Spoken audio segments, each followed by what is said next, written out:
তবে সভা করে বসে আছে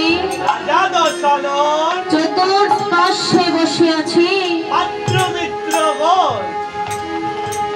হেনকালে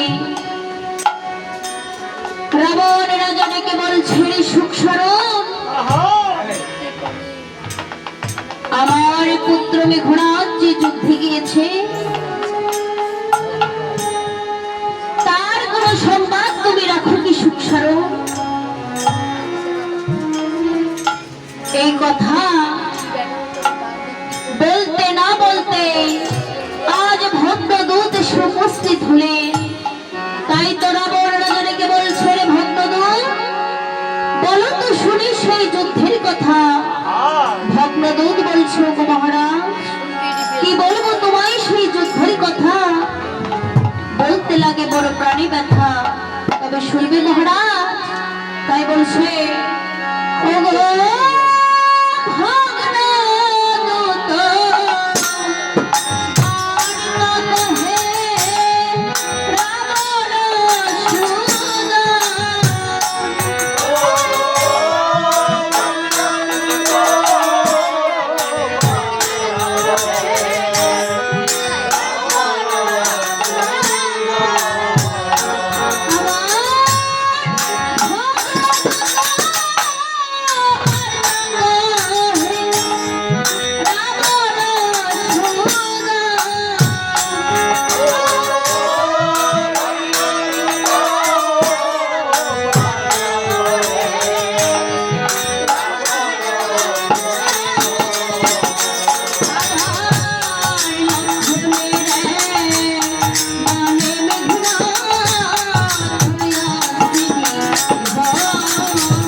যখন শুনিল রাবণ তার পুত্রের মরণ কথা, সিংহাসনের পদত্যাগ ভূমিতে পড়িয়া দশরণে লঙ্কারীর মণিগণ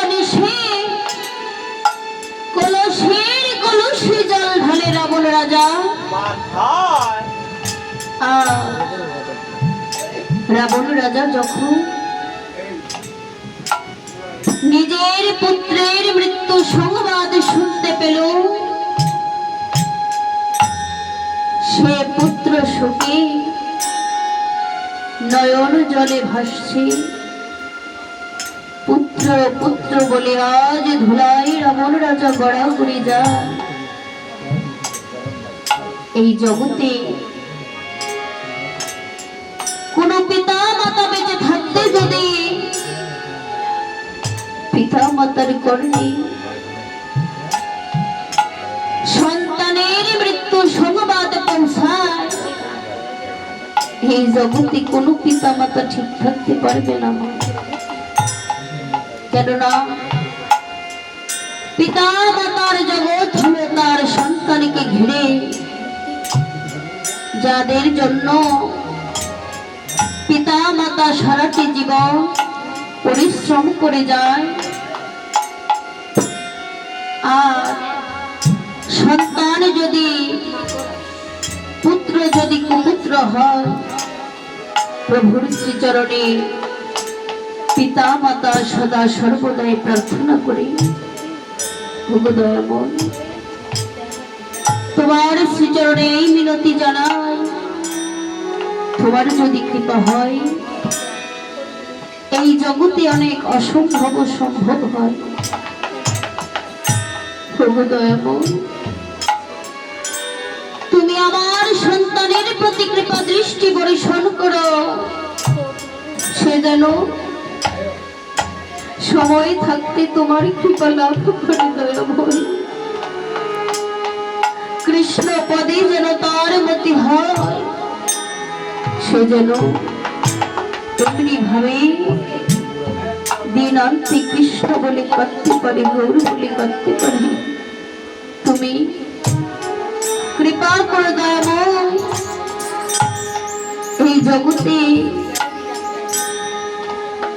এই জগতে সব থেকে ভারী বোঝা হলো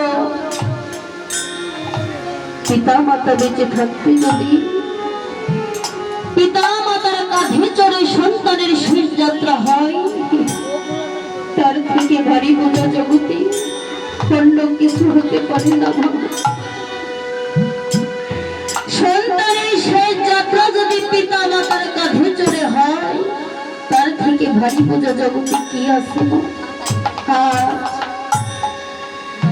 রাবণ রাজা সেই পুত্রের মৃত্যু সংবাদ শুনে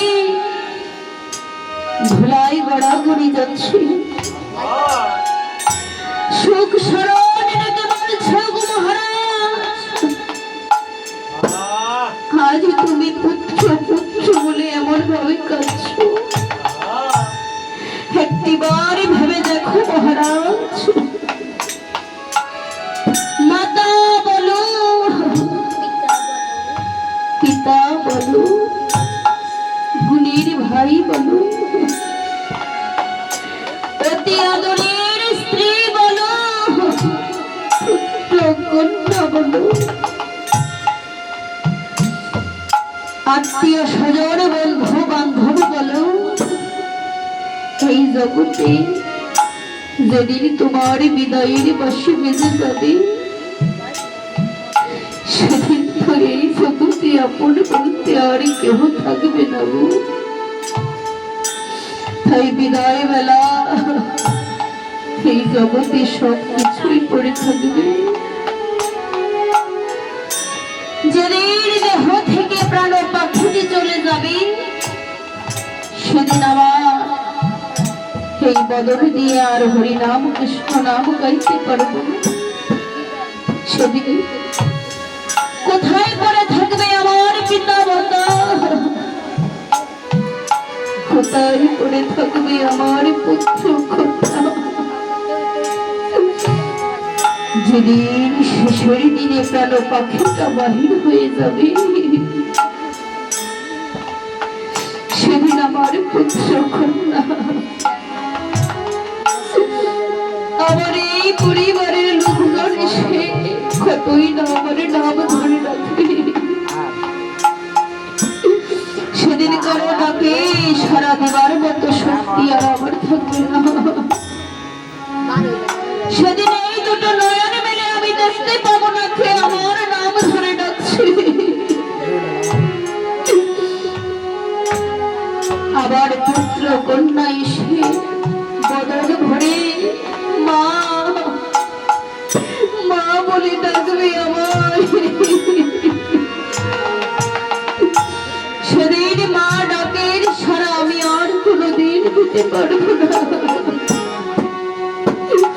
সেদিন আমার সাথে বাড়ি ঘর করে থাকবে আমার পিতা মাতা পড়ে থাকবে, পড়ে থাকবে আমার পুত্র কন্যা, যাদেরকে এক নজর না দেখলে প্রাণটা বড় ছটফট করে। সেদিন আর দেখতে পাবো না।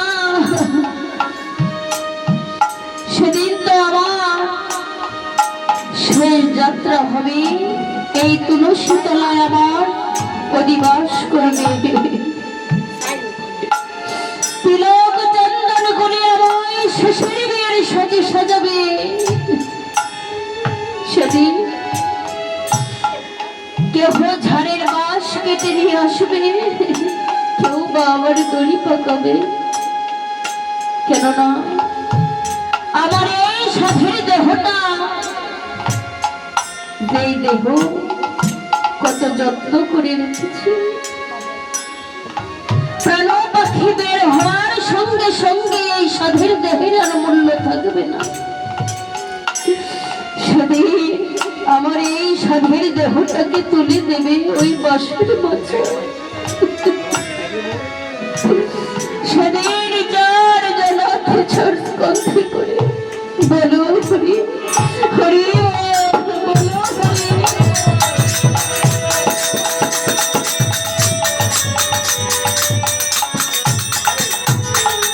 সেদিন আমার মাটির দেহ, মাটির দেহ আমার সেই মাটির সঙ্গে মিশে যাবে। এই জাগতিক জগতের যত অহংকার অভিজাত্য সব এক নিমিষে ধূলিসাৎ হয়ে যাবে। তাই পদকর্তা বলেছে, ওরে ভোলাবো সেদিন কি হবে জানি, সেই দিনের কথা চিন্তা কর। তাই বলছে